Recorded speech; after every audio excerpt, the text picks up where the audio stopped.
சேலம் மத்திய சிறைச்சாலையில் இயங்கி வரும் அங்காடியில் கைதிகள் வாங்கும் சோப்பு, பவுடர் போன்ற பொருட்களுக்கு சிறை கணக்கில் வரவு வைக்காமல் தங்களது சொந்த ஜிபே கணக்கில் பணம் வாங்கியதாக 2 காவலர்கள் பணியிடை நீக்கம் செய்யப்பட்டுள்ளனர்.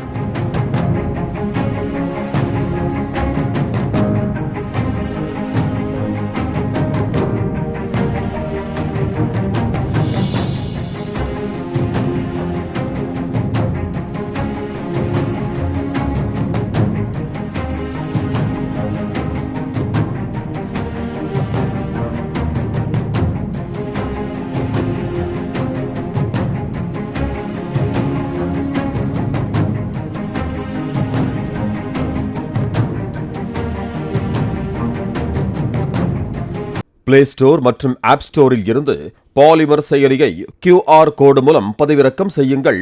செய்திகளை உடனுக்குடன் பெறுங்கள்.